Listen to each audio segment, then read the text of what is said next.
Greetings and salutations, gamers. Welcome to Cast Co-op, the podcast in which three podcast hosts from three shows cast together. I am one of your hosts, Luke Lore, the insipid ghost, joined by Mr. Porsche Power, Ainsley Bowden of Seasoned Gaming, who is definitely on time today. Welcome, Ainsley Bowden. Killing me. You guys are killing me. Let me be clear. I sat here for 15 minutes, actually more than 15 minutes, but 15 minutes past the actual start time, waiting for these two because they were apparently stuck in a Fortnite game. This is what I'm dealing with. You'd think, and Joe, you tell me if I'm wrong here. You'd think you're wrong. A friend would say, guys, I'm real proud of you. You won that game. That's fantastic. You know what? Your joy brings me joy.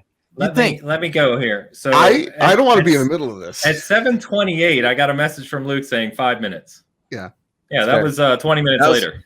That was when Joe said, "Hey, one more game," and I was like, "I did not." That was one more game. Like, sounds good. Here's Luke. Hey, guys, let's just do one more. I'm like, dude, it's about like we got like about 10-ish minutes. Like, we'll just hot drop, and then here we are. If you have a podcast to record, right? Yeah. You with your co-host 10 minutes prior, where you're supposed to be live, not just signing on for the first time, but live. Why would you start a new game of Fortnite? I need the audience to tell me this. Well, why would you do that? Any good podcaster, yeah, I know. I feel you. Is live 15 minutes prior. Yeah. You know. Yeah. I agree. What we're losing sight of is that we were together. Yeah. In this experience, and we won. We were victorious. Just like Will Smith at the end of Independence Day. No doubt. Your life has no doubt changed that you won a match of Fortnite against 6-year-olds. It's awesome. I'm proud of you guys. I love you. I think there are at least 7 or 8. Also, audience, you're on his side right now, but you just wait till he says some of the stuff he's ready to say during this discussion. Yeah. Oh, I'm ready. I'm already drinking. Let's go. Out. Oh, goodness. Well, we are joined by Mr. Porsche Power of Season Game. We are also joined by Mr. Babbitt, host of, according to this handle, PlayStation Trophy Room. PS Trophy Room. PS, like it's Trophy Room's an add-on to something? That's good. God, okay, it makes sense. It makes sense when you say it. Trophy Room PS was taken, so I went PS Trophy Room, and then for the sake of just keeping everything uniform, everything's PS Trophy Room. You could call it PlayStation Trophy Room. That's fine. I don't care. But it's called the Trophy Room, a PlayStation podcast. You get it right. The bigger question is, who took Trophy Room PS before you? I don't know.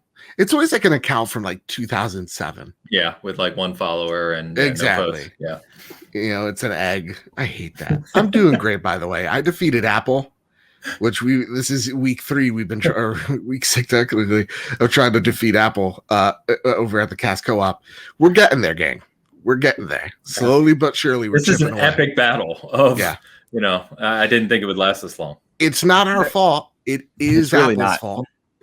That's the nice thing in all of this. Yeah, it is the silver lining. So for any of you who are interested in following us on iTunes, it's on Apple's end.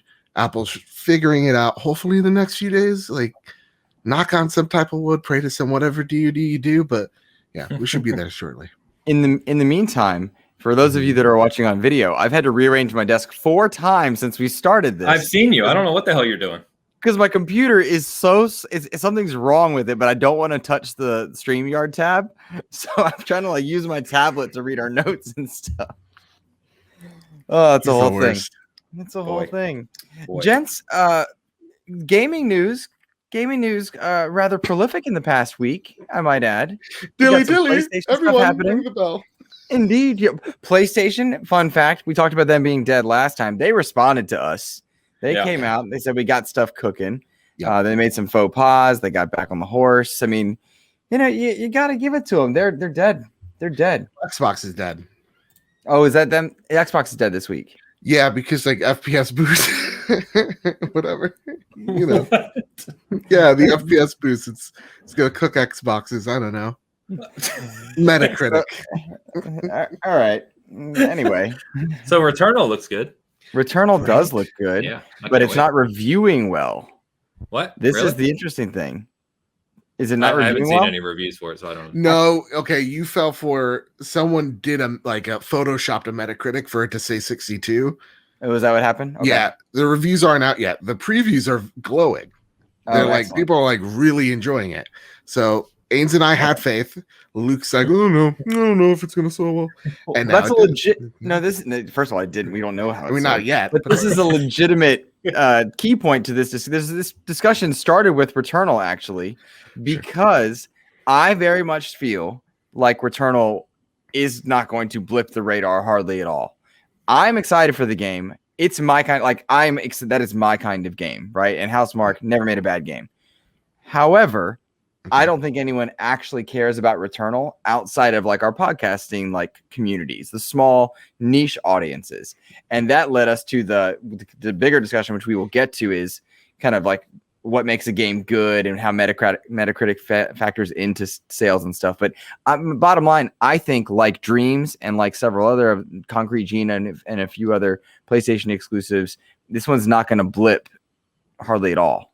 Oh, I disagree. Okay. Just by Benji Sells did it. I've been looking at a little bit as well. Google Analytics, man, people are searching up what this game is. Yeah. Yeah. And I think when we take a look at a very like feverish pace as well, we take a look at like when you buy a PlayStation 5 or an Xbox, when the early adopters are the people that are listening to podcasts like ours, the people that really care, the people that are going to support the platforms early on. I think Returnal doesn't have to sell like 2 million or even 3 million copies to be a success. So they can have, something reasonable, and for it to be a success in Sony's eyes. And I think the previews have definitely helped. I've seen a lot of people on Twitter going, okay, so I saw, something from Game Explain. I'm in, I bought it. I've always been on board, or pre-ordered it. I've always been on board with this game, but like hearing some of the feedback, I'm like, this is definitely my game. And so I pre-ordered it as well. So I think it's going to review pretty well. How it sells, I think it's also going to sell pretty well. I'm not here to say it's going to be the top seller of the year. It's absolutely not. But it's going to be one of the things you pick up with your PlayStation 5, I think. Yeah, I was going to say, I think the thing that may help it is the fact that people are kind of starving for those next-gen experiences right now. And the fact that it's the first PS5 game we've seen in a while, just for that sheer fact, I think people are going to pick it up. I still don't think it's going to be huge, like Luke said, but I think it'll be respectable. And Housemarque's not a huge studio either. So to Joe's point, it probably doesn't need to sell millions and millions of copies to be successful. So yeah. I think it's going to review well, though. It looks fantastic. I can't wait to play it. I took off next Friday. Did you really? Oh, really? Yeah. For Returnal. Okay, cool. So I also think it's going to review well. That's why I was so kind of befuddled today, but I didn't click on or go into what I saw there, because I know it's my kind of game. I think once I saw the preview video, and I don't like to watch a lot of preview coverage. I don't know if we've ever talked about that. I'm not a big guy to watch or play lots of betas or watch repeatedly and dissect things. That's not my not for a game style. I'm definitely going to buy. Yeah. Right. I'm not watching anything else on it. Yeah. Exactly. And so I'm glad to hear it's selling you guys as well. This is where is that game worth the money argument has started coming up, because $70 is the new price point for a lot of games, and people are now weighing in. And I've seen comments where like, oh, Returnal would have been a perfect Game Pass like game or something like that. And I don't like that term, by the way. I don't think that's actually helping the industry to have that kind of an attitude. But when you see a $70 price mark on that, Ains, does that sway into your mind at all? I think about it, but it doesn't sway my decision. I'm fortunate enough where if I want to play a game, the price doesn't really matter to me. And I don't mean to say that arrogantly or anything. I'm fortunate to be in a position where if I want to play a game, I'm going to buy the damn thing. Okay. What about, do you think it'll affect others on that? Oh, yeah, absolutely. And that's where I was going to go. I was going to say, but we don't know anything. And I think we talked about this before, and we don't truly know how long this game is, or how much depth it has, or how many hours you can spend on it after you beat it the first time, or if you can, or, we don't know all those details. So I think this is one of those where reviews could play rather heavily into sales, because I think if a review comes out and say, hey, this is a great game, but it's 6 hours, you're going to get a lot of people that stop and say, that sounds great, but I'll wait till it's $40 or something. Yeah. Whereas if someone says it's 15 hours core and it's really replayable and the procedural generation and the roguelike elements make it really replayable and you can do things different ways, then I think you're going to get a percentage of the community that says, okay, that sounds great, then I'll dive in. Yeah. I think this is the first true test to see if the $70 price tag actually sways people away. Mm-hmm. I think this is it. And if it doesn't, and like this game sells gangbusters, then we could take that argument going, well, looks like the consumers really don't care. And I bet a lot of other companies are kind of taking a look at this game and others like it that are launching at $70 going, okay, let's let them take the risk. Let's see if that affects the sales. And if it doesn't, we'll up ours as well. A lot of people I think are freaking out. And not to say it's like unjustifiably. You are attacking them right now. But like, it's how long have we have the $60 price tag? 2 generations. 2 generations, over 10 plus years. Yeah. I think it'd be close to what, like almost 20, I think 15, 20. A lot of games were more expensive in the 16-bit era than they are now. So I think people are like, okay, it's fine, $10, but at the same exact time, the models have been so skewed for so many other games. Like, I know it's a sore spot, like, but Fortnite is free. We see the pricing model change for various games in that game. But again, I've spent hundreds. It's bad. I don't even want to look. I really don't. That said, it's changed so drastically over the past 5 years. But yeah, this is the first test. And when people are like, "Oh, it's doomed because it's 70," I'm just like, let's wait and see. Yeah, before we make that. I don't buy that argument. The only time that argument feels apt to me, or even like in the realm of relevancy, is when I think about like Ratchet and Clank PS4. The game was $40. Mm-hmm. I would have paid $70 for that game. That was fantastic in terms of a game. But it launched at 40, and it gives the perception in some cases of a game being budget. And I make the comparison also to Recore. I don't know if you guys ever played Recore. I played a little bit. I liked it. I liked it once a lot. It was finished. Right. The definitive edition that came out a year after the regular game. But Returnal gives me Recore vibes in a couple ways. It looks more polished than Recore, but some of the gameplay elements look very similar, very arcadey, third-person shooter, the way they move and stuff. And that game is a fantastic game at $30. So there's that element in there, and I'm anxious for Returnal to hit, to really gauge that market, especially because I thought we were going to get that with Destruction All Stars. Didn't happen, for good reason and a good choice. But I thought we were going to have a good market test there because we haven't truly had a good market test yet. Yeah. And I think that's why Destruction All Stars is like discounted all the way to $20 by the time it released. Because that would be a poor signal for other, developers, publishers to see if they could, again, hack it at 70. But I'm very excited for Returnal. It seems right up my alley. And now I'm at the point where I'm just like, media blackout. This seems like another hit. So yeah, I'm all in on it. So while you were mentioning Destruction, or rather you talked about it, I pulled up its Metacritic. It's sitting at a 63. Destruction All Stars is, and seems high. Is it really? I have not played it. Is that really so high? It's not very good. It plays smooth, and that's about the best thing you can say about it. Yeah, it really should have been a Twisted Metal game. I love when games are video games, like just arcadey, dumb video game fun. That kind of goes to our Outriders chat, Ains. But it had that vibe that looked at it, and when I find out that the games that I want to be super silly and dumb are actually not good, also it stinks. But the reason I bring that up is Metacritic is far too often used as the metric of the industry, which leads to a lot of frustrating conversations. We all enjoy different things. Ains, I know you put down Outriders. Joe and I played a lot of it. Joe, I think you got the platinum. And I'm loving that game. I played it a lot. I've got like 30 hours in the game. Did you really? I didn't know you made it that far. Sadly, so that bothers me so much because I really have loved our probably 30 hours with it and just goofing around and whatnot. But it brings up a bigger discussion, and I would like to tie Metacritic and review scores in as we're able. But it brings up a bigger discussion of what do we think makes a game great? What makes a game good? Like really and truly, what makes a game good or worthy of a certain score or anything else? It's a big. So I was thinking about this today because we were talking about it, right? Mm-hmm. And so I'm sorry, while you were talking, I was literally looking at how much time I spent in Outriders to make sure I wasn't lying to you. I spent, because you can track it on Xbox, right? Mm-hmm. So I spent on the mobile app or on desktop? I'm on Console Companion. Okay. It's like being on your Xbox. So I spent actually more than that. I spent 34, almost 40 hours in Outriders. So why did you spend 40 hours of the game that you now say you didn't like? Were you reviewing it? It has a fun gameplay loop.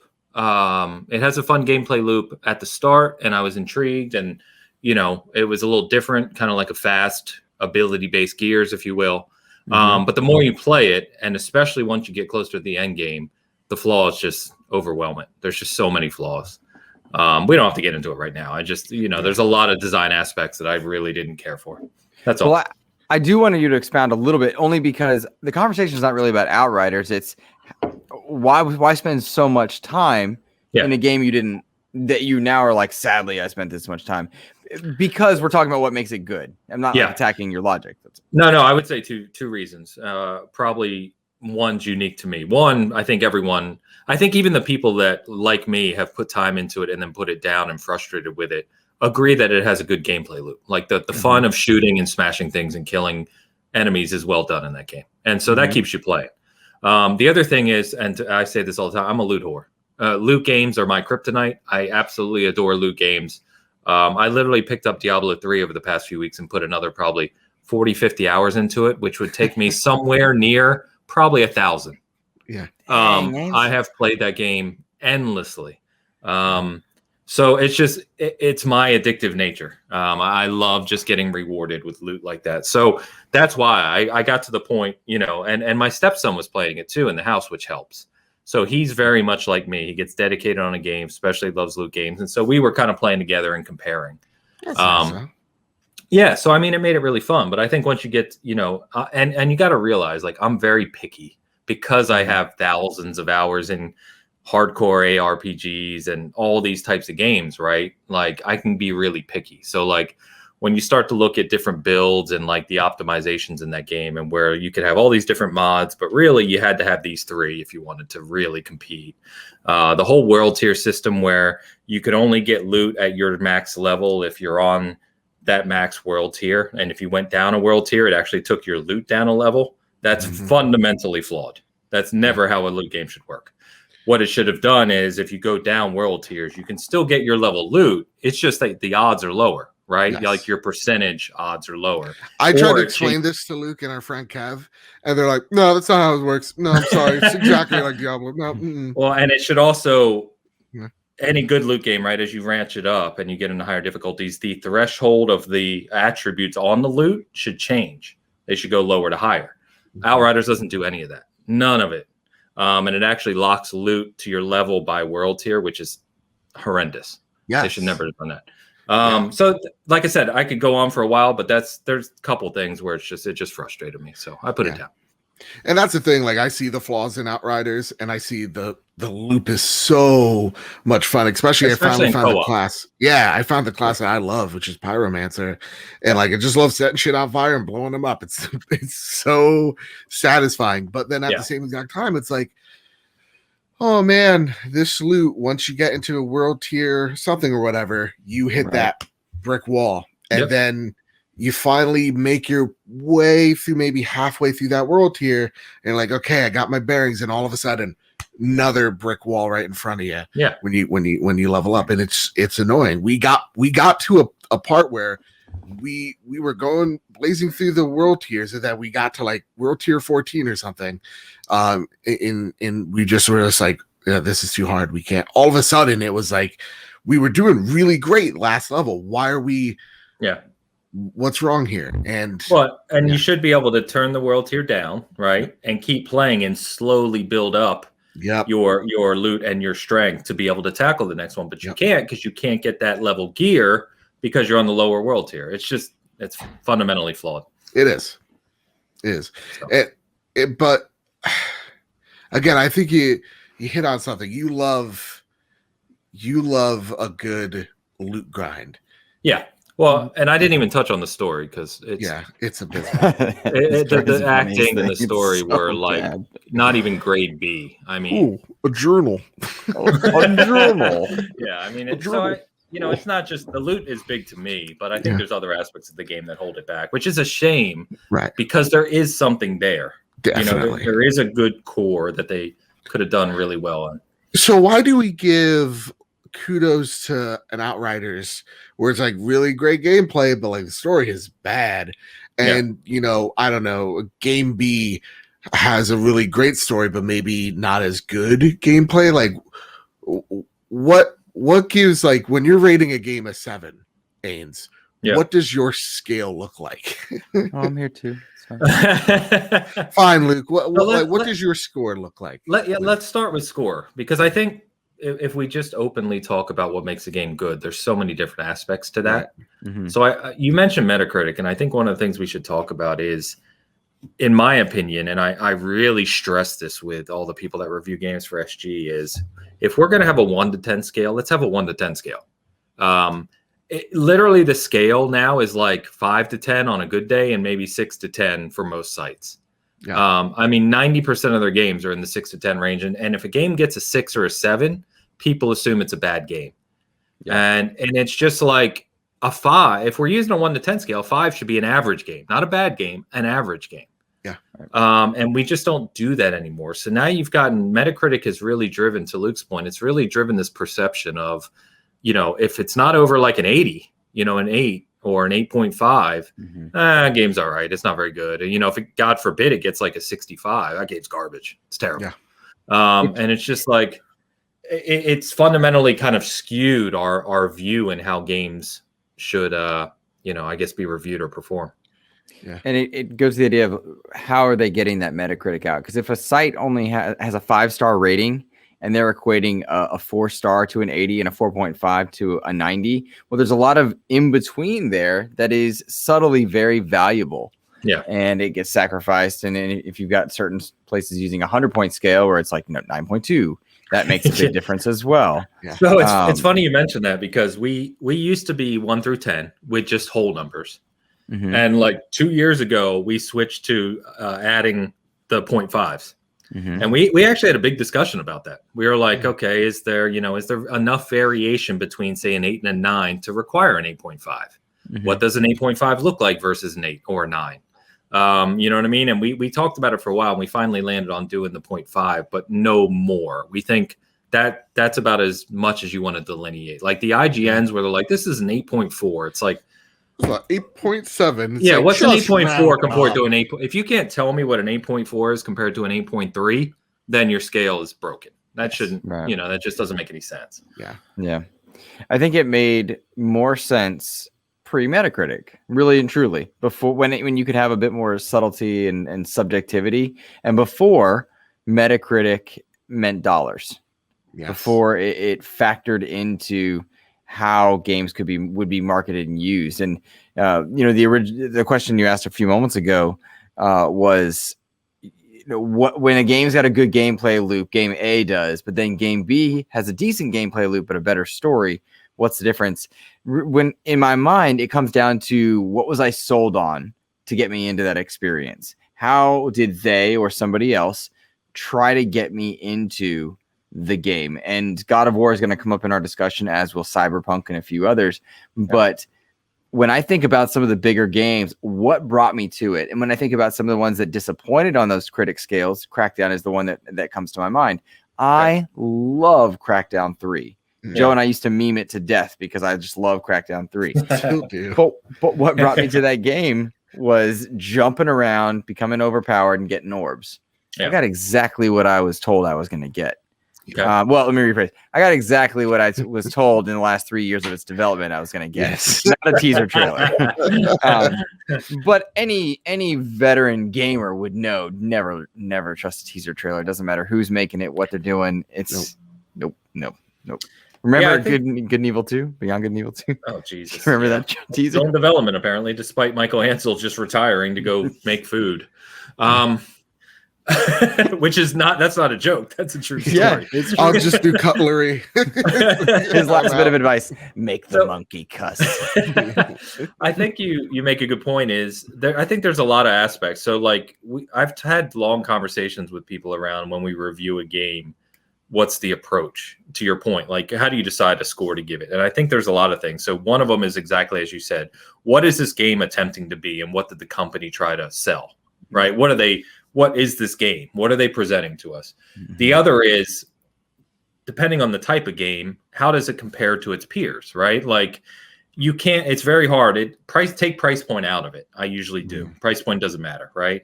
Because if you take a game like, I don't know. I don't have a good example. Fall Guys. I don't know. Okay, Fall Guys. And let's say, how much was that? Forget the PS Plus thing. Right, $20. $20. Okay, so $20, and you say, okay, what is this game trying to be? And you say it's a multiplayer title, up to 4 players on a team if you want, or together if you will. And competitive multiplayer, you can play it endlessly, and there's a loop. You can buy things if you want. And you would compare it to other titles that do something in that vein. Like when I reviewed Cyberpunk, you want to go there, we can. I reviewed it, put almost 150 hours into it. And I told people with his yellow chair. sold out, you clown. Yeah, apparently I was given this chair, and all kinds of things happened. Sold out, dude. So, I told people, look, if you're waiting on my review, you're going to wait a while, because there's no way you can review a game like Cyberpunk unless you're putting an extreme amount of time into it. Yeah. Because I know what the world means, right? So you take that game and you look and you compare it to games like Witcher 3 and big open world RPGs, right? Assassin's Creed Valhalla, those types of games. But you can't take a game like Returnal, right, and come in and say, well, how does this compare to Witcher 3? You just can't do that. They're completely different experiences. And so I think if a developer is trying to create a Returnal and you say, okay, it's fast-paced, polished shooting mechanics, roguelike, procedural generation, then those are the aspects you have to consider. You say, okay, how is the combat? Is it fluid? Is it polished? Is it fun to play? How the procedural generation, is it unique? Is it creative? Does it make you want to explore the worlds, or is it empty? Yeah. You have to look at what the game's trying to present and give you, and I think focus in on that. Yeah. The one thing I kind of feel liberated when we're having this talk, because on the trophy room, it's one thing that I've always taken away is like, I hate scores. I hate having to give something a number. Yep. I hate it because it's just relegating it to this number that means different to so many other people. A 7 is passable to one person. It's awful to the other. Yep. And you get into this, like he said, she said thing, right? So we don't do it. To me, what's up? Sorry. I'm sorry, Joe. I didn't mean to interrupt you, but I was just going to comment on that to say that we used to, I don't know if you found this, but running a site, right? We used to not give scores for the same reason. We used to write paragraphs and then we talk about it on Bigcast. And that was our review, right? We actually switched to scores because traffic on reviews is driven fundamentally by scoring. And the only way you can get onto OpenCritic or Metacritic is to have a score. You can't do it otherwise. Because everybody's just using everybody's just scrolling down to the bottom and seeing that number. I know. So let me jump in on that part, because back when I used to be a journalist, one of the things that I don't think it's NDA'd, but Major League Soccer would do is they would track how long users were on an article, where the video was in the article for the game or the picture, how far they scrolled, and how long they remained on certain sections of the page. Yep. If they were doing that in 2013, goodness knows that technology was around for much longer, and that the IGNs, the GameSpots, the Game Informers, any other higher level group would be able to track, were people reading it, spending time in the text, or were they scrolling down to the bottom? And I remember a time where review scores were at the top of reviews. Yep. Yes. Those went away, of course, for the same exact reason: traffic, time spent, and the way that ads are displayed on pages. Yeah. And so the one thing that I love, like, there are a few people, YouTubers that I trust to do reviews, and I think it's the one thing is you're trying to find the person that speaks to you. There's people like Skill Up that I'm like, I know when I'm listening to this guy, we have the same taste usually. Mhm. So if he likes a game, I'm gonna like that game. There's people like ACG where I love the metric of just like, should you buy it? Should you wait for a sale? Should you just not touch? And that's the thing that I love, because I to hate me that, it's by about the way. really, you hate it. Interesting. I love it.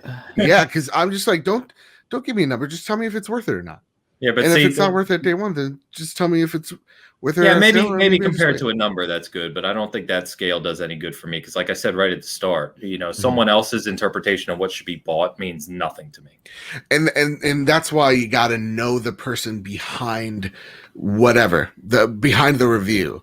So like for us, to me, it's about like the conversation of, Kyle reviewed MLB The Show 21, and he goes in way in depth into like what he liked, what he didn't, where he falls. And I'm just like, at the end of it, I'm like, do you recommend this? And he's like, yeah, and here's the conditions in which I recommend it. And I'm like, cool. And I think that recommendation does more than like, yeah, and I rated a 9.7 because I'm a scientist. That's what I like. I like the conversation about Yes. women, like you breaking down Outriders to the points where you don't like it. I find that super fascinating, and it cuts out all the bullshit to me.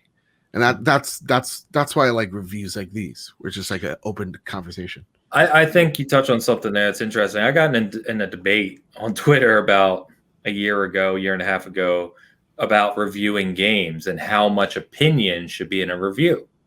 And I basically fundamentally said that, you need, I've already said it, right? What's the game presenting? How does it compare to its peer titles in the industry? There's a lot of, in my opinion, factual things that you can look at in a review.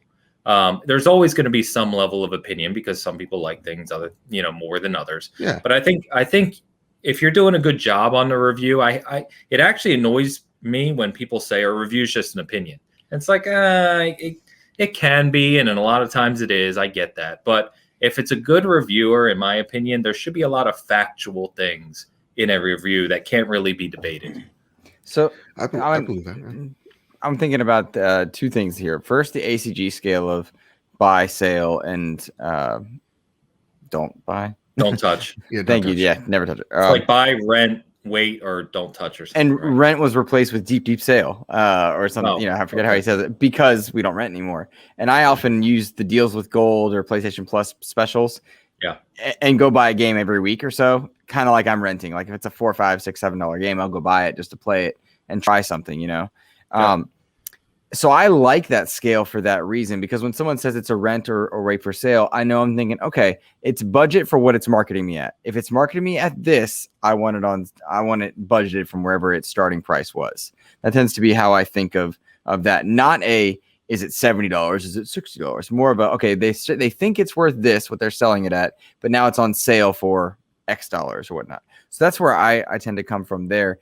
But Ains, I know exactly what you are saying as far as the, like, you expect some factual information in your reviews. There are some things that should be indisputable and objectively clear. But I don't like the idea of saying a review is not an opinion. By definition, it has to be. Right? When you're scoring something that is a judgment, not like, this player hit the puck into the net. That's a score. That's a point. Yeah, of course. That's why I said there has to be some level of opinion in it. Absolutely. I'm not saying it's not an opinion. It's just I think there's a vast gulf between some people's reviews, which are pure opinions, where they're just ranting about what they do or don't like, versus someone who takes time to review a game, break it down, give you all those facts, and then say, here's what I think about that aspect. And I think we see the difference of that in enthusiast sites. And something we've talked about before, when people are spread too thin trying to cover everything, their reviews or coverage gets bad or just it suffers as a result of it. Yeah. I liked your criticism of Outriders a lot. none of the loot stuff is something I even care about. In fact, my eyes kind of glazed over. I bet if we rolled back, because it's just not how my brain functions, and it's not what I was going for. But I understood everything that you were saying. So if you rate it as a rent, or I'm not touching it, or I'm not into 5 out of 10, whatever our scale would be. Yeah, I know why you feel the way you do, and that's important. That's important. Go ahead. No. You're. I'm just saying that's important because at the end, right, the reviewer should qualify how important the aspects that they've talked about are to them. That's exactly what you're nailing, right? And I know Steve, who did our review for Outriders, actually for the site, he spent a lot of time on it, and it was almost funny because in our SG chat, he was making jokes about how difficult it was to review for that reason. The reasons we already talked about. It's like got fun things over here and then maddening things. And I remember one day he's like, this review, guys. He's like, I don't know what to do. He's like, I 25% love this game. I 25% hate it. And 50% of me is confused by it. And I was like, well, you need to just detail out all of those aspects, right? Like that's what you have to do. So I think you're right on point. I think you're right on point with that because it should be clear to the reader, to your point, that, okay, his big criticisms, I'm going to make something up here, but say his big criticisms were the loot system, the world tier system, and the story, right? Mm-hmm. And then you might think to yourself, well, I don't care as much about the loot because I just want to play the game for fun. The story doesn't mean a whole lot to me because I love the gameplay loop. So even though he's rating it a 5, say, it sounds like it could be a solid 7 or 8 game to me. So I'm going to try it. And I think that's what people should do. Yeah. Yeah. Joe, do you want to add anything on that aspect of it? No, because it always strikes me odd when people are fascinated by the number because it's like, to me, it's not I don't care. Like I think you used to be though. When I was a kid, and my brain back in 2006, like 3 years ago, when I was just a young pup. That's when it mattered to me. But now it's like, I bought Returnal because of previews, right? I don't have the full review. That could be the best 2 hours in the game shit afterwards. But if the consensus is there, then I'm like, okay, cool. I'm not gonna bullshit you. If I see the Metacritic for a game's like a 50 when the game comes out, I'm taken aback and I need more information. But I'm not. I'm not going to just cast it out because I think the one thing, it goes back to what makes a game tick for you. Sea of Thieves is a game that is a 6. Yeah, wherever you range it on a Metacritic, it's like 69 or 67. That is one of my favorite games this generation because Luke pretends he's the boss. And I think that's hilarious because no one really listens to him. But that game is so much fun to me because you just forget everything in the world and you're just like, I'm on a boat with my friends. Yeah. And so I don't care that game is rated anything. It's my person is not attached to that number. I feel like the people that should only really give a shit about that number are the devs that poured their heart and soul into it. Which is a shame, right? Yeah. It's funny you said Sea of Thieves because I wrote down before we capped off this aspect of the conversation, one of the things I was going to bring up is I appreciate reviewers or sites or anyone that takes the time to go back and review something as it's evolved. Yep. Sea of Thieves in 2017 was a 6 at best. Mm-hmm. At best. Now, I think it would review far higher. In fact, I've gone back and listened to some of the bigger sites during the pandemic. They went back and did this to live service games, and Sea of Thieves got its 2020 review, and so did several other live service games. And I like that. I appreciate it because that game is nothing like the one that came out. And it's a disingenuous review to go and think, okay, do I need to go play this game right now and think that and is it worth my time, money, investment, any of that?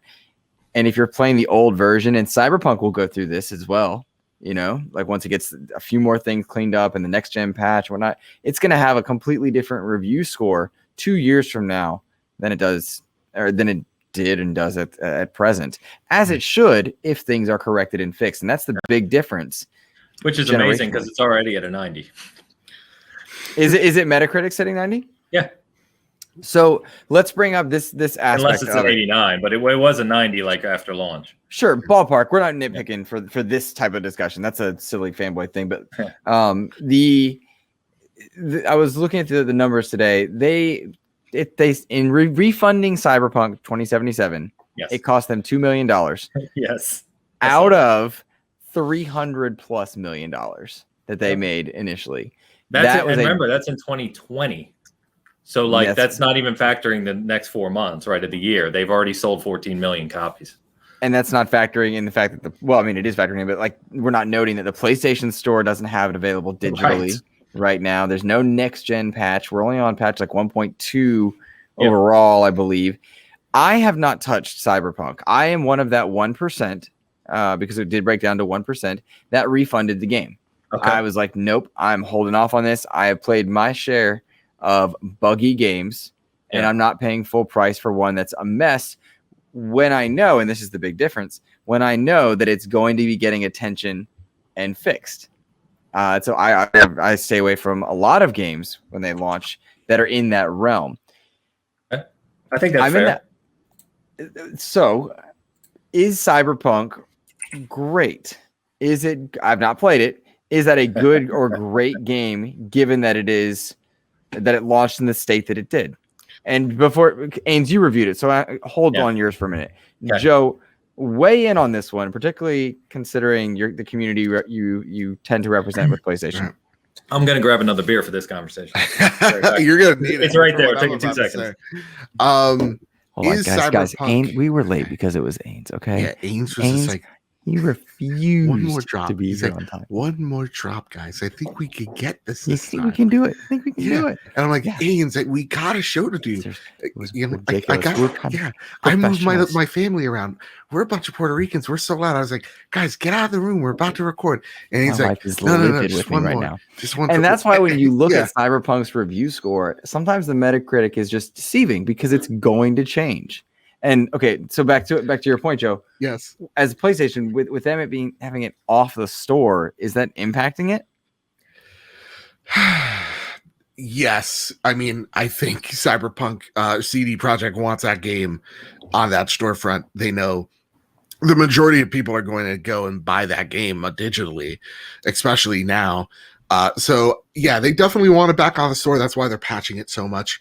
And I think even the sales numbers kind of proved, even when it was pulled off the PlayStation Store, I think physically it outsold on PlayStation than Xbox.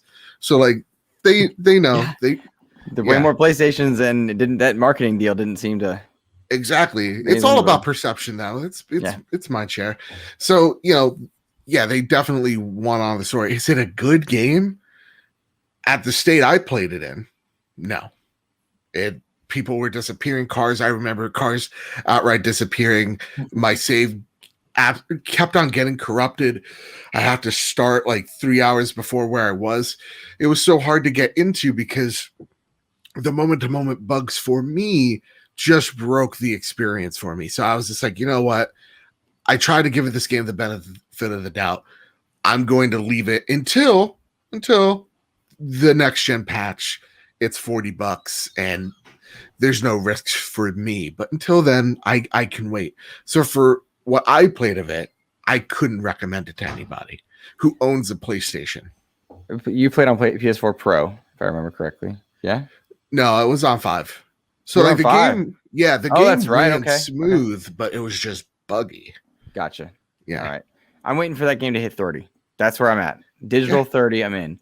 And you have a very different take on this, and maybe not as different as you may think, but okay. All right. Then learn me.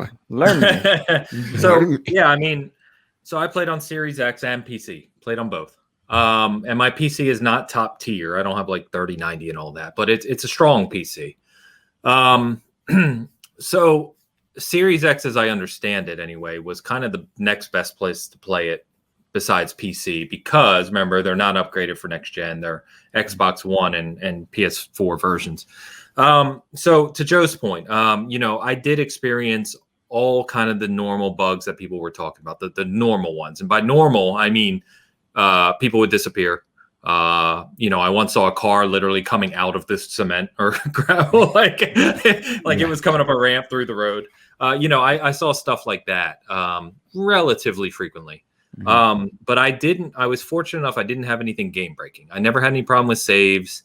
I didn't have anything where missions were problematic or couldn't complete, or none of those major ones. I think I had like 2 crashes ever after final release, where, the game just dashboarded and, and I'd have to relaunch it. So, I mean, I did see some issues. I think where I really struggled with Cyberpunk is we saw a lot of reviewers. And in fact, I specifically remember one reviewer say they put 40 hours into the game. And the problem with a game like Cyberpunk, and obviously people who have played these massive games extensively, and I always go back to Witcher 3 just because it's the easiest comparison here. There's people out there that have put 1,000+ hours into Witcher 3. It's that good, and people can replay that game multiple times. I've played it 3 times, and you can experience things differently. It's just the nature of the game because the world is so diverse.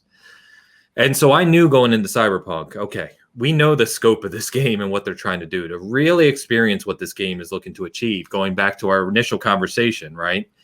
You're going to have to put 120 minimum hours into this, right? To finish it, do the side quests, experience the characters. And that's what I did. And I took my time, did the full game. I went through it literally completely with every side mission once, did 2 different endings. And then I played about a fifth of the way through on PC separately. And the problem is, I understand Joe's thing. Like, if bugs annoy you and people disappearing annoy you, especially if you're having save issues, that's another problem entirely I luckily didn't have.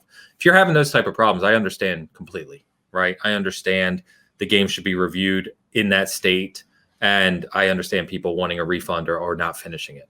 My thing is, the really troubling thing with Cyberpunk for me is that the core of the game and the character development and the story, and especially some of the late game stuff that happens, obviously no spoilers here, but as you get to know the arc of Johnny's character, and the late kind of the game is set up so that you have these personal relationships with specific characters, and you do several side missions with each of them to get to know them better and have relationships and all this stuff.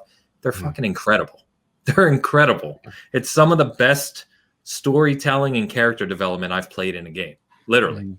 And so that's where it's really tough when you get to the end of it to say, and if you look at my review, I have a paragraph at the top and it says, we have talked extensively about all the bugs and issues.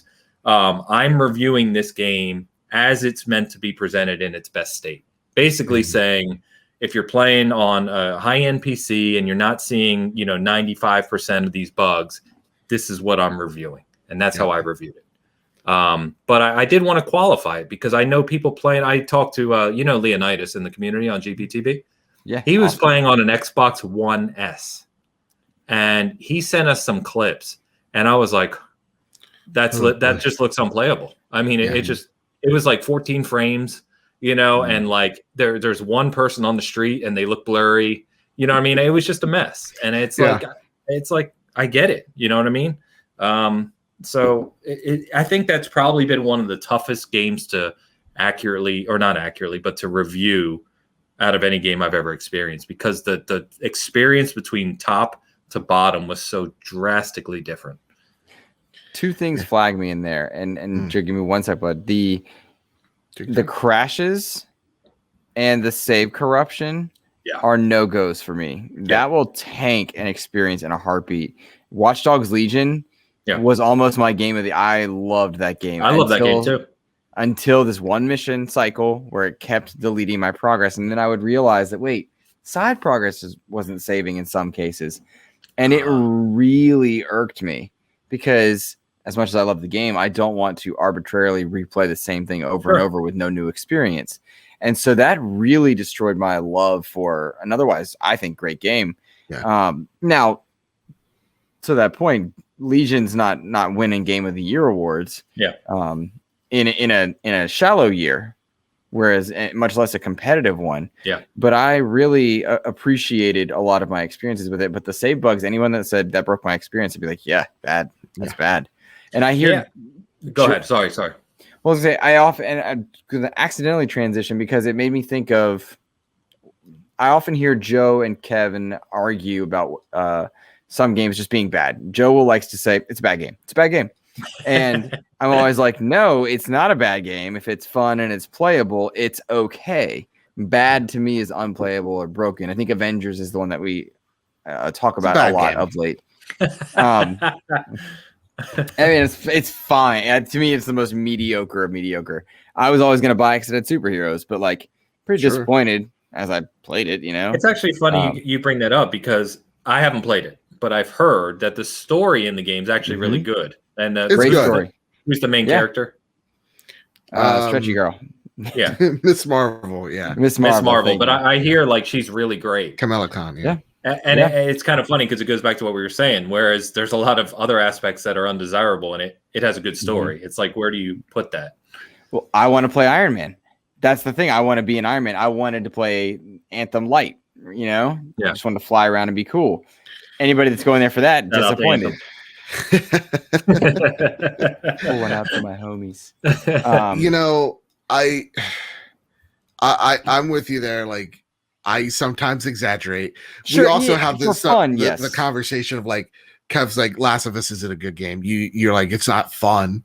Okay, and, pause. Because that brings me to my other oh, thing, go Joe. for it. Transition. Yeah. That brings me to the other thing is this past week, DICE Awards. PlayStation game. That's how you know they're dead. Last of Us was all really. Last of Us was all up in there. I do not like that game. I'm sorry. I just do not have fun with it at all. And I think we've talked about that briefly, but it is not fun for me to play Last of Us. The game is miserably sulky all the time, very pretentious in a lot of different ways. I just do not enjoy it at all.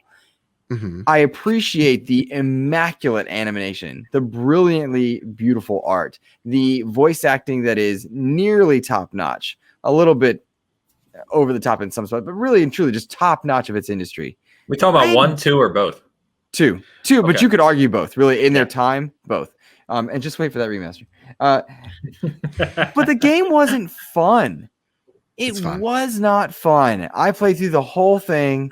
Really tried to give it a go because I wanted to be able to have these conversations, but I didn't have any good time. I can see both sides of this, and I've had this discussion because and you know what? Let's go for it. This goes back to Red Dead 2. Oh, different people find different aspects of games fun. Yeah. That's just, I mean, that's a fact. So when Luke says Last of Us and recognizes all the kind of AAA developmental things in the game, right? And how well it does certain aspects, but it's not fun to play. Mm-hmm. I can completely understand that. Now I'm the type of person, like Last of Us Part 1 is one of my favorite games of all time. Easily top 10. It's actually easily top 5. I got good news, Ains. You're going to get to play that again. and I'll be one of the guys that's there, $70, $80, $100. I don't care. I'll be there. Part of the problem. Yeah, I know.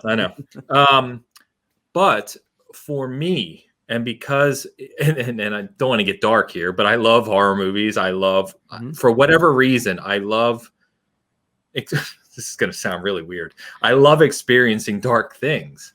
Sure. And so the world in Last of Us and that kind of really tough, dark, emotional, stressful setting is fun to play through for me because of two reasons. One, I just like playing through that kind of stuff. And two, I really appreciate game development. And like, I've always kind of studied coding. I think I told you guys I coded in the past, and I grew up reading about how games are made and the aspects. And so like playing through a game that's so immaculately done in so many aspects, it's fun for me to just see how they did it and to think through, shit, how did they do that?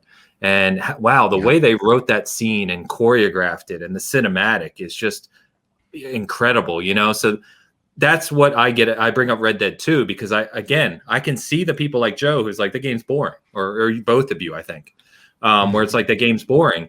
And I get it.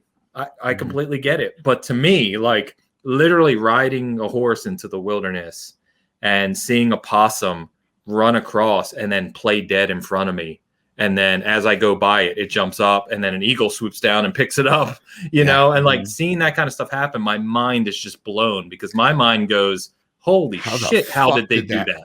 How did that script happen? Yeah, it's like, holy hell. And that's one of like 100 examples in Red Dead 2. Yeah. I value that a lot as well in the environment. How the fuck did you just make this feel so real? Far Cry 3 did that well too.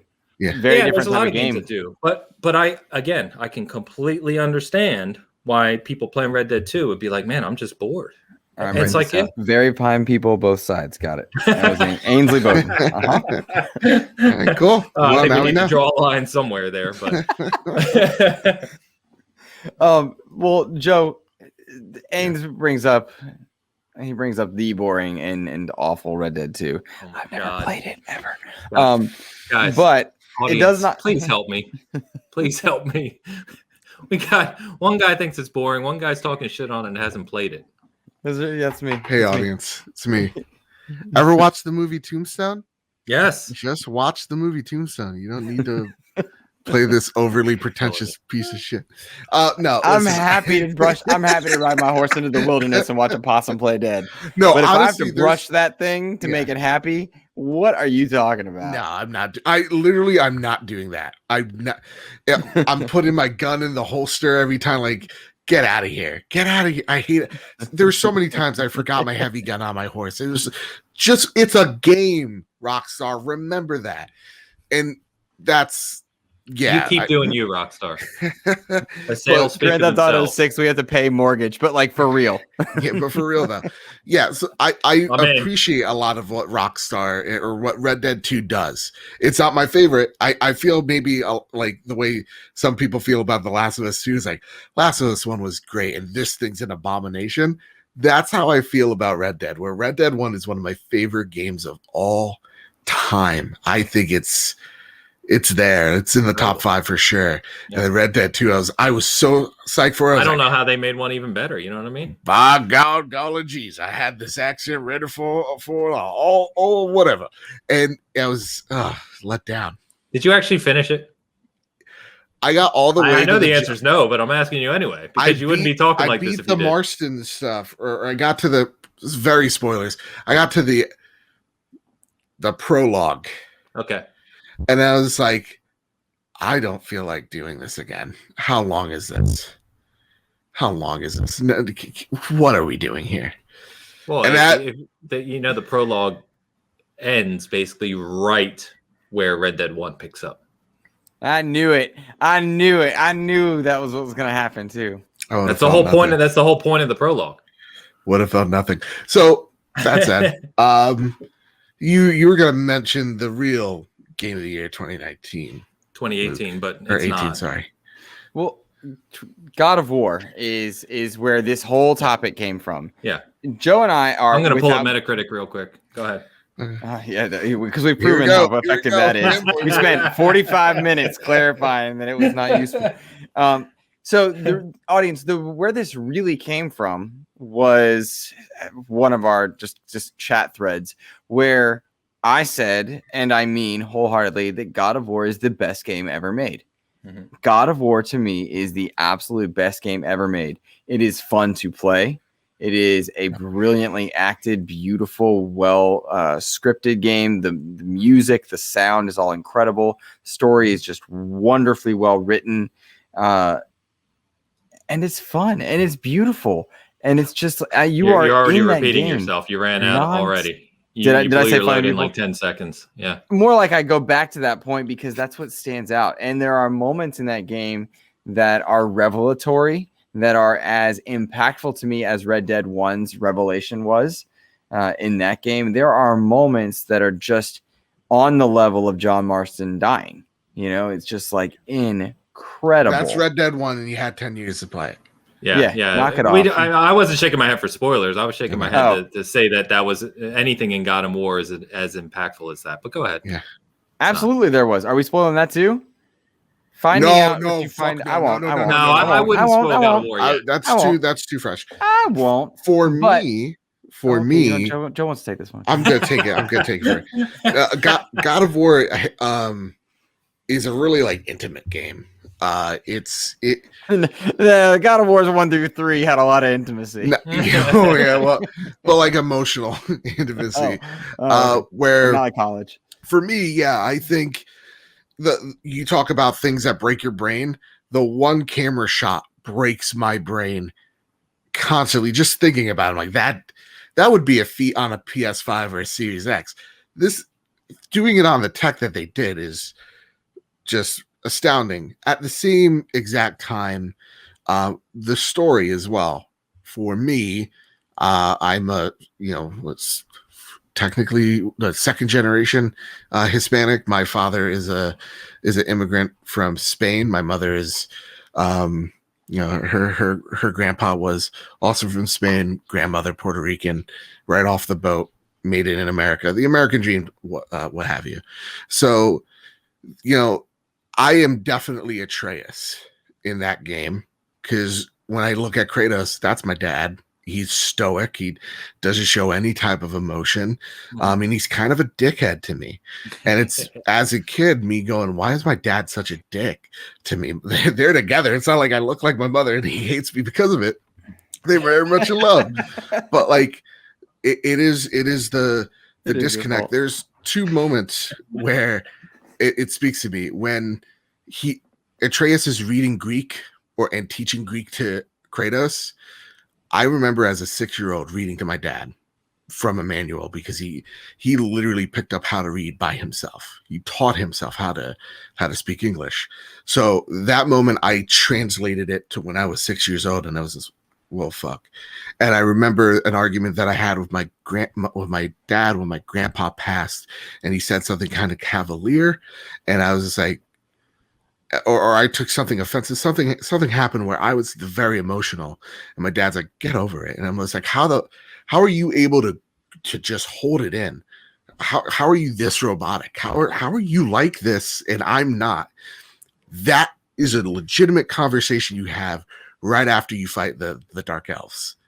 And I was just like, I think Cory Barlog was in the room when I was, 17 years old, yelling at my dad, like, "Why don't you understand me?" Like, that was genius to me. I think you're touching on something important too. So let me ask this question straight out then, Joe. Do you also feel God of War is the greatest game of all time? So I love Bloodborne. I don't know. Yeah, I know. That's why I'm asking. Yeah. But system wise, like getting taken off of the nostalgic glasses of Bloodborne, yes. I think pound for pound, God of War does it in the gameplay department for me. I feel like a fucking Greek god when I'm throwing the axe around and just how it feels when I catch it. I think the story is, to me, one of the most connected stories I feel to a story. And I think the acting, definitely by Atreus and by Kratos, are just like, Kratos. I hated Kratos. As a kid growing up, I never got the appeal of God of War because he's just angry and he has threesome mini games. Like, who gives a shit about this guy? And walking into God of War, I was still like, I'm expecting a really good game, but how am I going to relate to Kratos? And they did it in 15 minutes. Well, I think you touched on something important. And the reason I ask is because what you touched on there and gave the story about, which is really cool, by the way. But that means that game touched you in an emotional way that you correlated to your own life. Yeah. And when you do that with a game, regardless of what game it is, it's going to quickly escalate your opinion of that game. So I'm not disparaging your viewpoint on God of War at all. I'm just saying that there's certain games I hold in that same regard that have, other people may not appreciate to the same level, but to me, they mean everything. Because they just hit me in a certain way. Same way with movies, same way with music, right? I think games can do the same thing. When I'm thinking of like my top three games of all time, it's like God of War, Last of Us, Red Dead. Well, and so you've only been alive for like 15 years. So and I've only been alive for 15 years. So like I don't know Pitfall or like the Commodore 64 or like, I don't know, the Amiga. I don't get that stuff because, again. Well, I think another thing with greatest game of I don't all remember time. Walter Mondale. I'm sorry. Rest in peace. Who is that? The Hold other on, I'm thing, Googling it.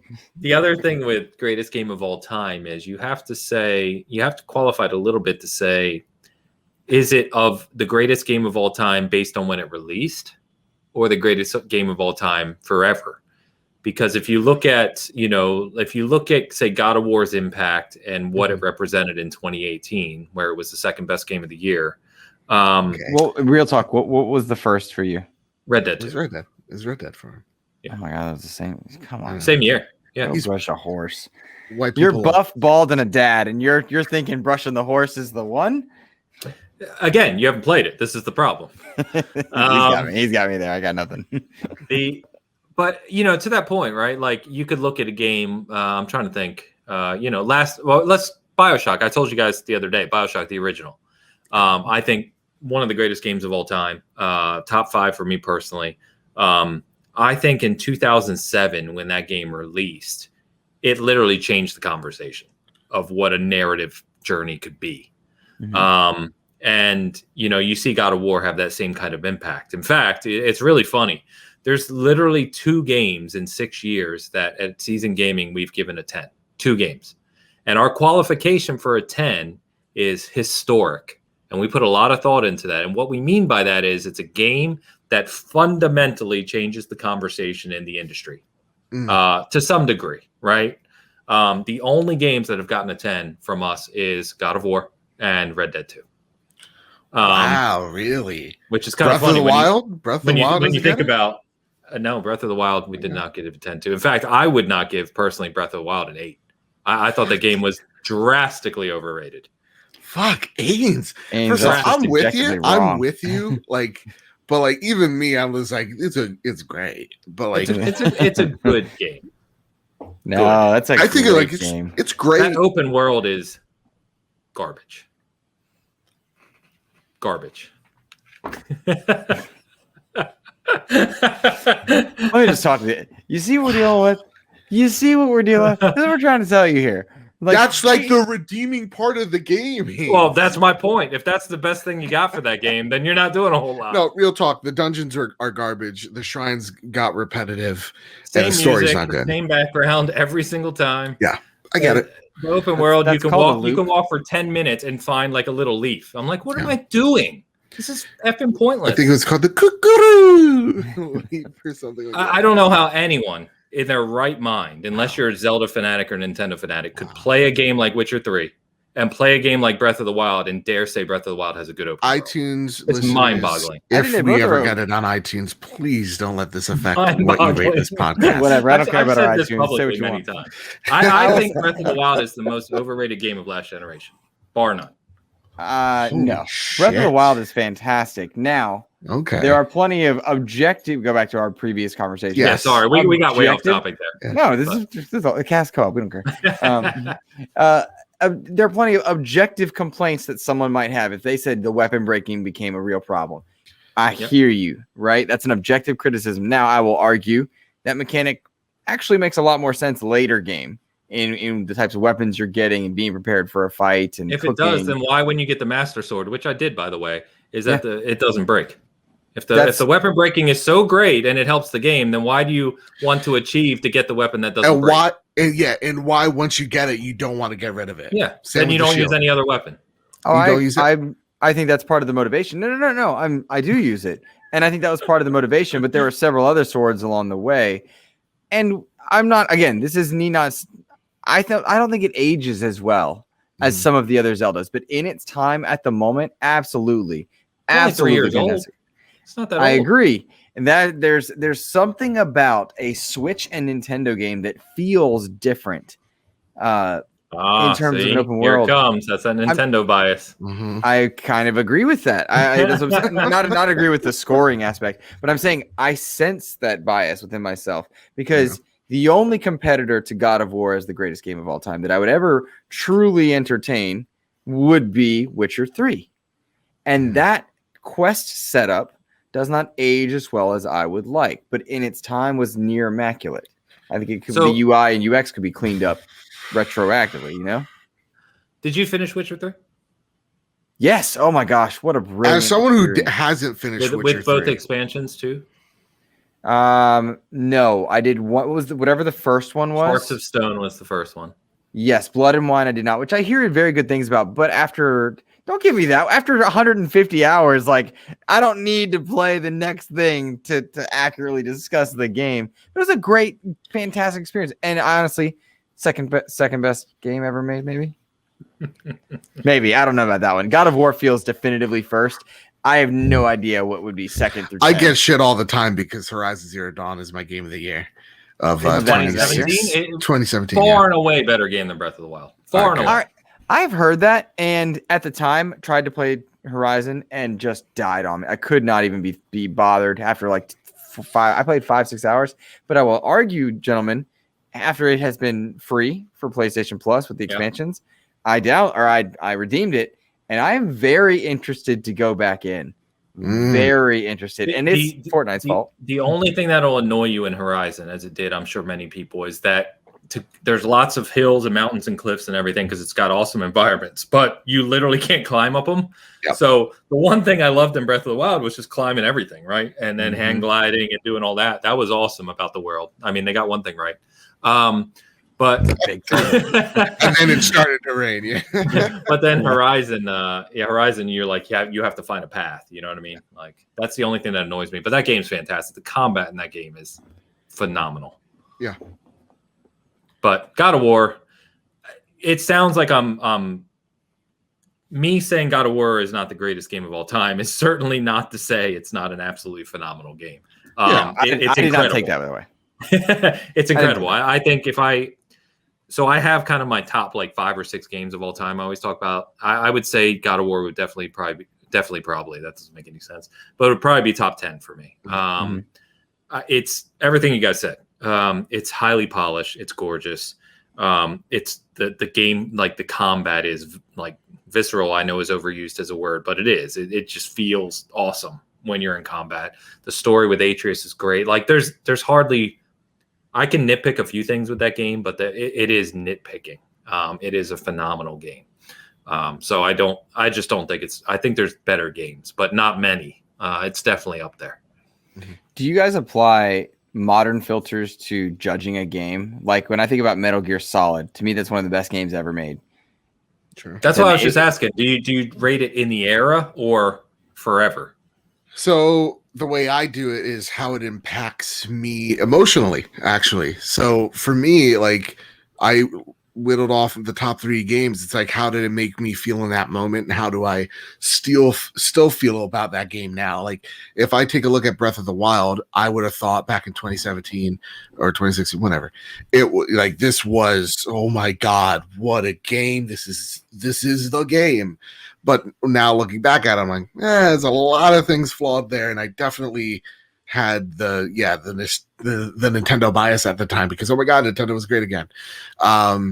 So for me, it's how does the game still resonate with me being, being divorced from it for so long. So like I think about Ghost of Tsushima still, and I still get chills at certain parts when I'm thinking back on it, or just like, man, how awesome it was when you wipe the blade, or just the photo mode. And I'm just like, this is my game of the year. I liked Last of Us Part 2. I thought it was a really great game, but it was Ghost for me. And when I think about Bloodborne, I'm thinking about the bosses and like that tension. I'm like, it's still vibing with me.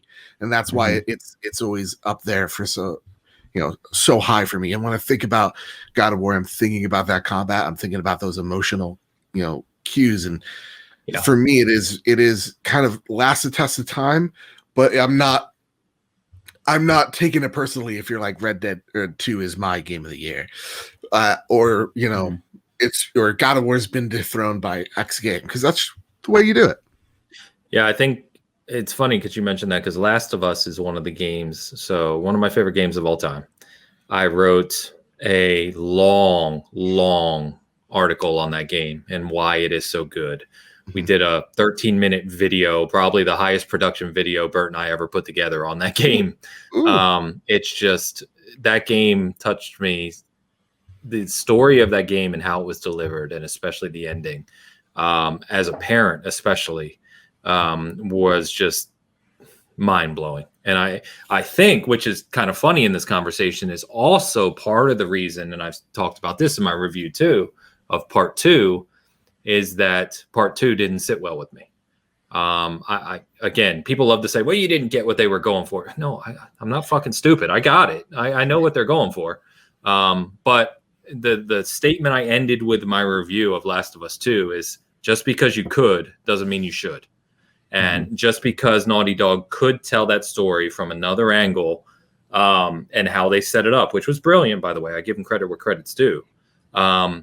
You, in a way, for a lot of people, and I've talked to way too many people about this, in a way, you destroyed what Last of Us 1 meant to a lot of people. Yes. And I think that's the toughest conversation with that game. But my point, overall point is, and that's why it is the Last Jedi of video games, because as a Star Wars fan, you're either expecting something from Luke Skywalker or you're not. And if you're expecting him to whip out his laser sword and take on the old empire himself, that's not happening. And that is gonna piss you off if that happens, and for others it's just like, well, this is different and I'm with it. And well, I mean, you took, and I don't want to have any spoilers here, I think I'm safe, but Last of Us, right? You spend an entire game, one of the most emotional games ever, in my opinion, story-wise, and you build that relationship with Joel and Ellie, and in particular. Point, so just earmuffs. Well, I'm not gonna say any specifics, but by the end of that game, you feel like the protector of Ellie and the father figure to Ellie. Period. You do. You get halfway, not even halfway through, a third of the way through Last of Us 2, and you're literally trying to kill Ellie. And you're like, what are you doing? Like, what are you doing? Why did you do this? Like, I literally, I'm not joking you. When I got to that part, I put the controller down and I stared at the screen and I thought to myself, I don't even know if I want to play this game anymore. You took a character in gaming that I cherish above almost anyone else. She's one of the top 5, and you just completely obliterated her through that game for me. And it just, I don't know. It's weird. Again, we're on a different topic, but that's a very strange one for me. But it speaks to the emotional impact and attachment you can feel to a game, and how much that can mean to someone. Again, same way as a movie, right? I mean, there's certain movie characters that people are just attached to. And if you were to do them like that in a movie, you'd have outrage on your hands. I'm thinking about the Last Jedi comparison and how apt it is. I'm thinking about my experience with Last of Us 1, which I use that in conversation often. Joe, I feel like we talked about this recently, but I use that as a barometer often to get non-gamers into gaming and see what it could be. Yes. I remember vividly doing that a couple of times. Moreover, I think Last of Us was special. I still didn't enjoy my time with it, but I cherish the memory of it. Whereas with 2, it faded. And this is kind of the closing topic that we kind of stumbled into. Sometimes when someone has created greatness, they are free to do more, which makes perfect sense. However, Last of Us 2 would have benefited from an editor. Somebody should have backed Dr. Uckman back. Somebody should be backing Kojima back a bit sometimes. Even my favorite director in Zack Snyder right now. Yeah. I love that 4-hour cut. Me too. Could have probably used some editing in some spots. We don't need everything slow-mo, right? Like you can, there are things that sometimes when you are so good, somebody needs to be able to step in and still say, hey, but calm it down, George Lucas. You don't need to use everything. And I'm worried about Breath of the Wild. Yeah. I'm worried about Breath of the Wild 2 for that reason, because I love Breath of the Wild 2. I really do.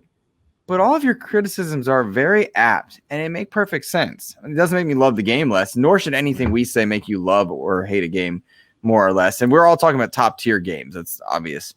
Yeah. But if Breath of the Wild 2 fails to evolve, I will be done with it very quickly because I've played Breath of the Wild 1, just as I had played The Last of Us, and the gameplay didn't really evolve for me. But if you wanted more of the same, you got it. You know what I mean? And that there's a good benefit of that as well. Yeah. Yeah. You're both looking at your screens as you gather data for me. Absolutely, Would yeah. you No, guys I was actually give me- pulling up the video I did on Last of Us to share with you guys because I think you'll appreciate it. I will put it on my queue for real. When I like this weekend when I can like look at it and genuinely give it the attention. So for funsies, for He's not us in going to the watch audience, it. He's I will. Ains. He's going to watch it as much as he played Red Dead 2. Exactly. Go ahead. You've called me Vault Boy so many times. I'm gonna make Where four is it? counts. Where is I'm it? gonna make Just to I'm gonna make you feel better, Luke, I did keep this here just so we could refer to it. Oh yeah, you know what? This is great. This is a good show, and I'm glad I'm on it. Again, what poll are you going to trust when at night Luke was obviously He counted all the votes. all No, right? you didn't. There are people that have multiple accounts. Luke probably voted 8 times against me. I was winning at last night or the night of. I was losing and I was good because again the poll was I have who's a worse. recording He's of you. literally stumbling over his words. He's so excited about this. I have a poll. recording of you calling Kevin and trying to ask him to find 11,000 more votes. It's really weird of you.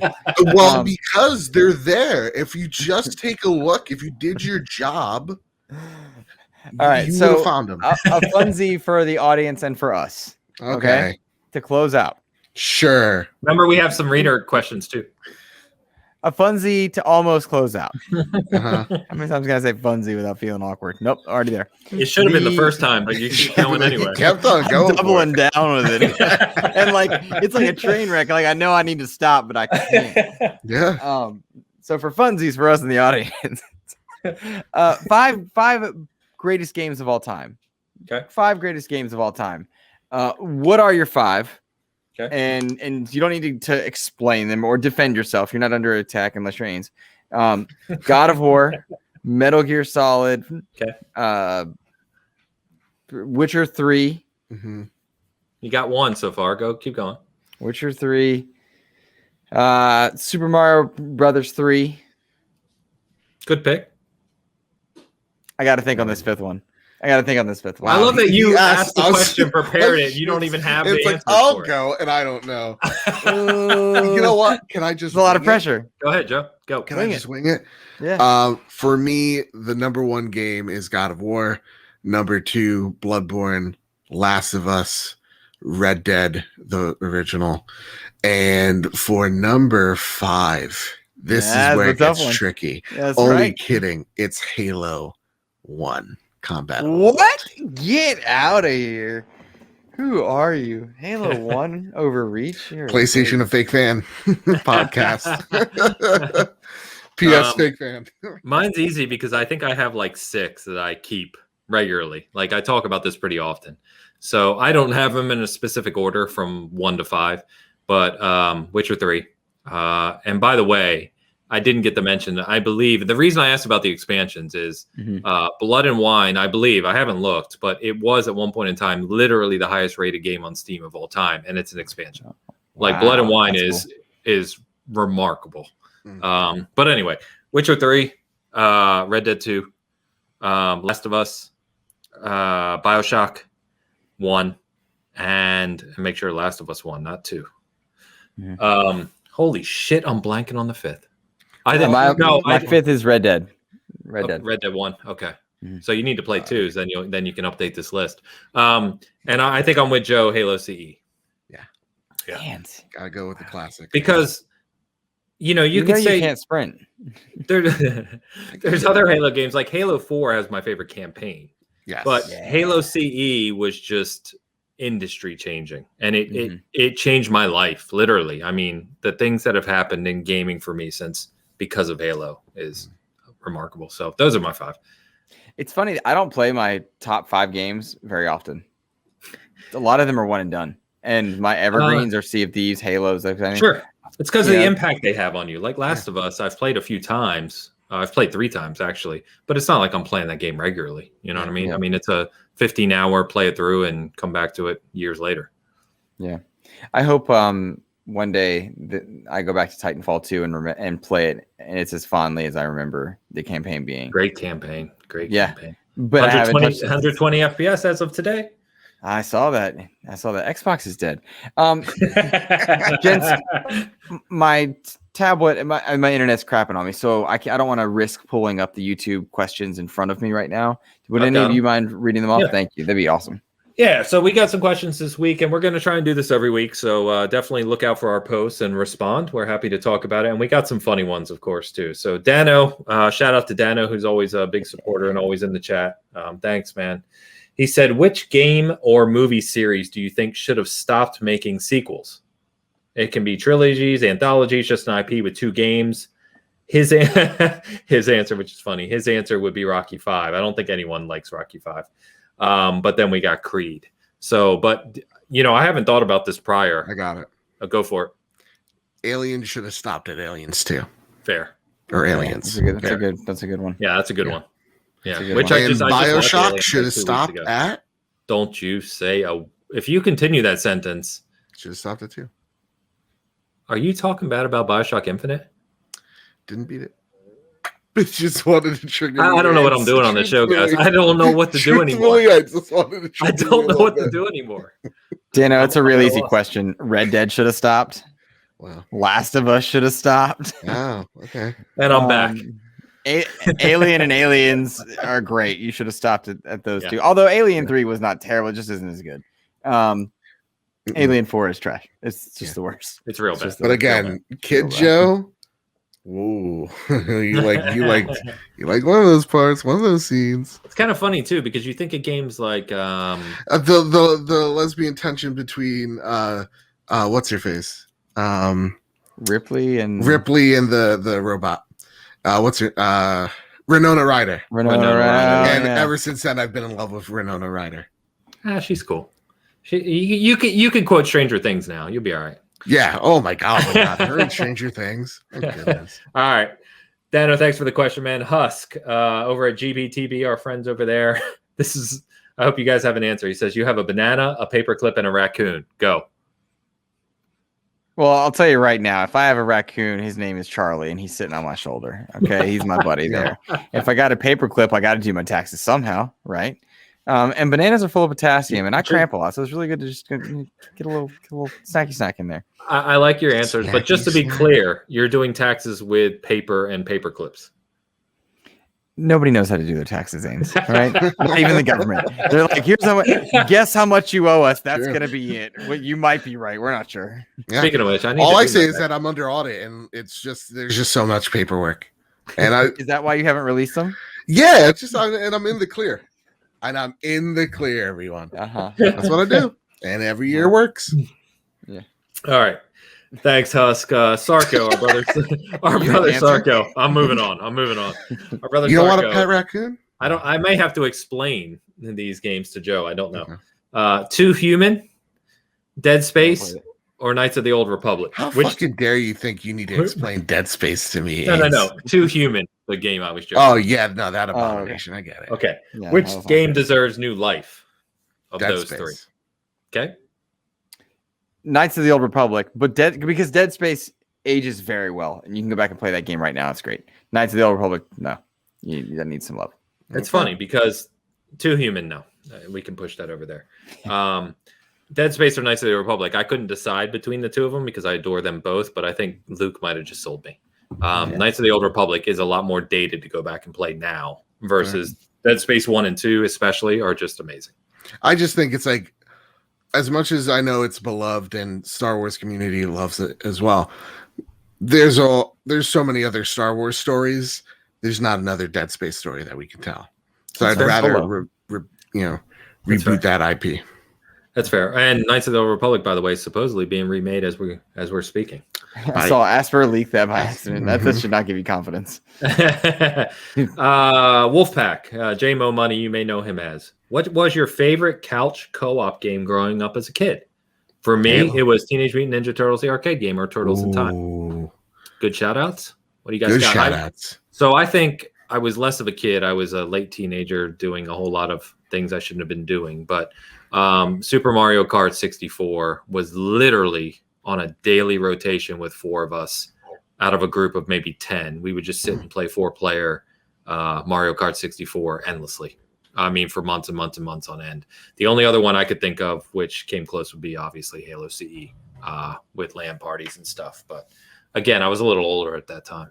Yeah, I remember my first nerd rage with Halo CE, where I got up and I got so angry because my best friend Ruben and my brother teamed up on me during the multiplayer, and I got so mad. They kept on mocking me, and I got up and I was like, "Damn it!" And I hit my TV with my controller. It was like one of those cheap CVS TVs, and I just cracked. I mean, I'm a kid. My parents were just like, "Whatever." Up top, the pharmacy up top there, yeah, we'll take that. So I hit it, and I just a huge crack. And I remember I'm freaking out because I just hit. I'm a kid. I don't know what money is at this point. I'm like, this is a $40 TV my dad is going to kill. So good, but yeah, Halo. I'm sure there's probably a million more I'm forgetting when I was younger. Mario Brothers, obviously. Games like Streets of Rage, Double Dragon. There's tons. But you got one, Luke? I have good memories of Blades of Steel. Okay, yeah. The mess out of that with my little brother. And then it might surprise you. Some of my favorite memories playing San Francisco Rush 2049 on Dreamcast. The 4-player battle mode and stuff. That was real fun. And then doing races. Yeah, I love that game. That's a deep cut. They're deep cuts, but we didn't do a lot of co-op in my house. We just didn't do much there. Okay. And then Nathan from Season Gaming, actually, Pork Pants, he asked one that's a lot longer, so I don't know if we want to maybe pick a couple, and we've kind of touched on some of this already. What is your favorite game from each console you've owned from Atari 26 forward to now? Oh, Jesus. So maybe pick out. Go ahead, Ains. Tell us about Atari. Yeah. Oh, Jesus. Tell us about Hoopstick. Yar's Revenge. Done. That's the best game on 2600. What the hell is Hoopstick? Is it the one where the ball's like attached to it's like ball in a cup? It's a ball in a cup. In a cup. Throw it in your cup. Hoopstick. He said, I don't know, you're old. What's the thing in the water where you press the buttons and like the rings go up and you gotta like catch them down? Remember that? Yeah. Oh yeah. I remember. Oh God. Thank you. Yeah, appreciate it. Good. Let's do best on 64 PlayStation and then on. God.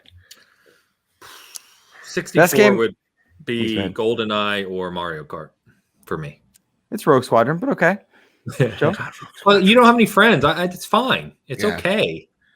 I'll be your friend. 64. Super Mario 64.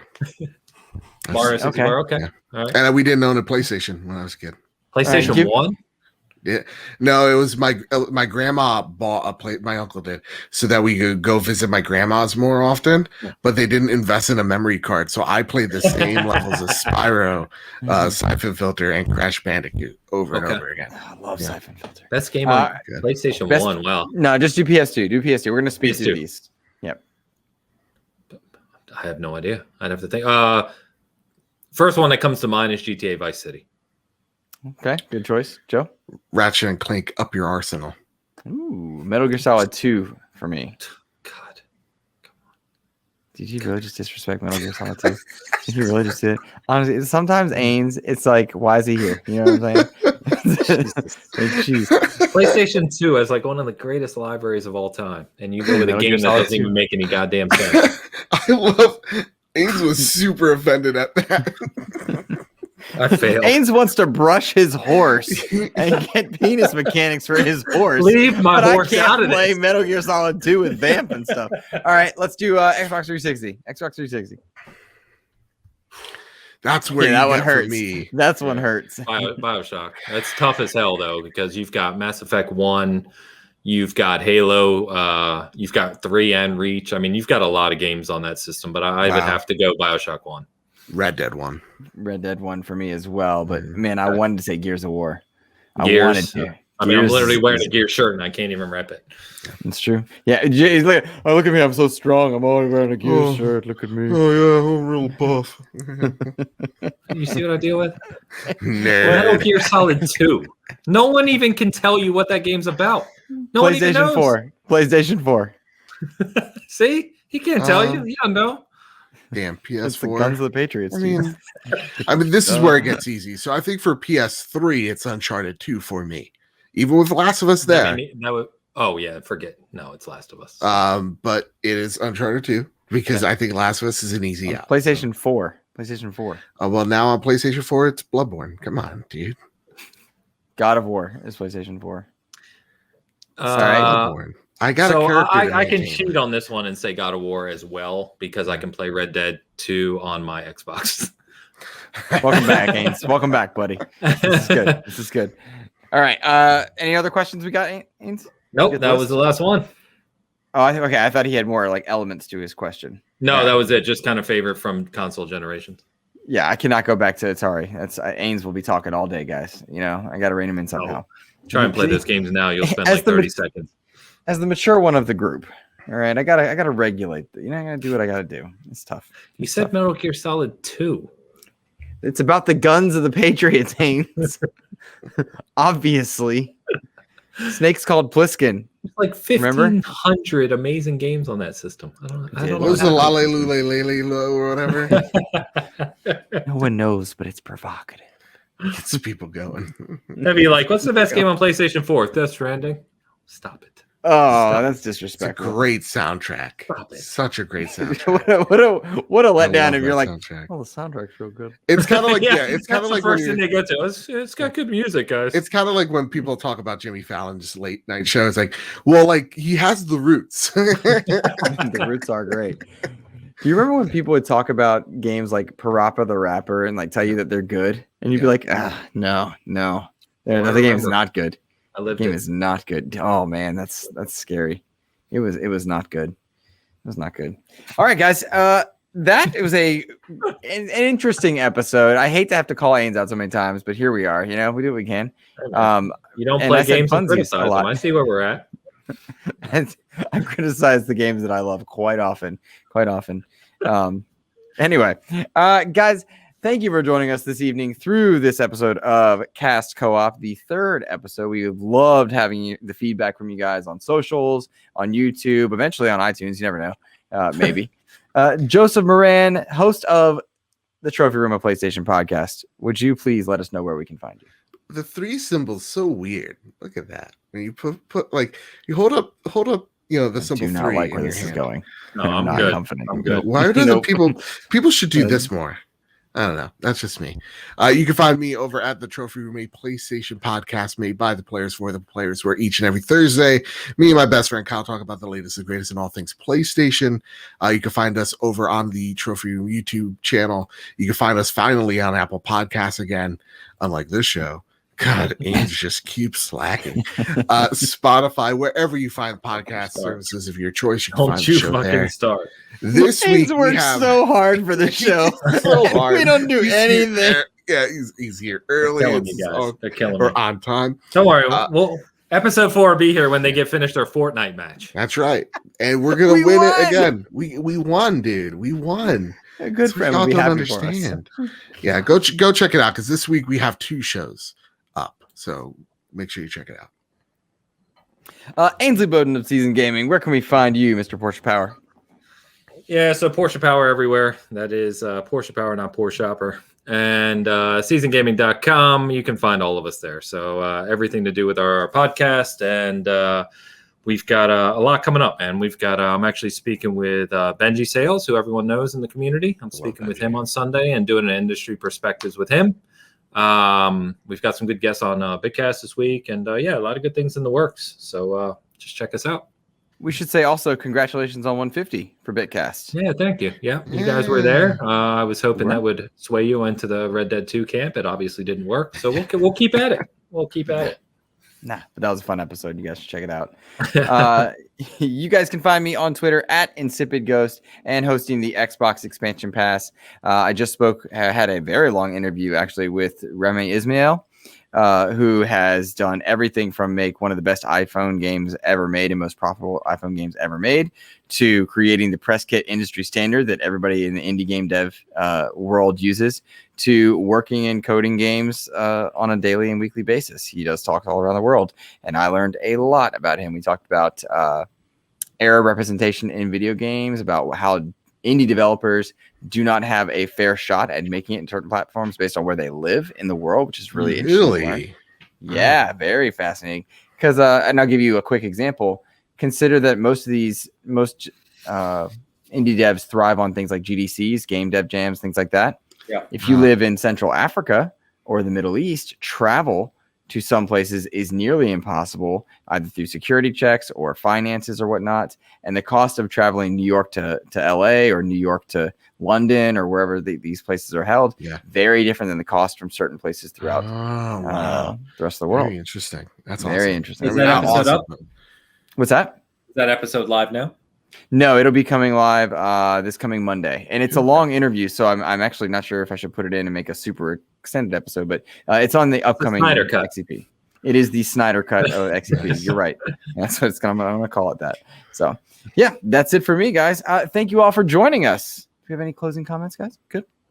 No, just thanks for all the support. A lot of great feedback, a lot of views on this. And So one I thing don't know why you're listening to these two guys, but I appreciate you tuning in every week. And can I just address one thing that we've gotten a lot of complaints, and I need to stand my ground here, right here, and say firmly, no matter how many of you guys come out and say, get rid of Luke Lore, he's dragging the show down. I get it. I'm right there with you. He sucks. He's awful. He smells like shit. I get it, but we need him here. We need him here. He makes us meanings look good. So that's fair. Yeah. That's fair. That's fair. Yes. Got him. Get right. Let's be honest. Who's the worst? And the poll reads Luke winning. Audio listeners, that's not what it reads. Keep casting that co-op.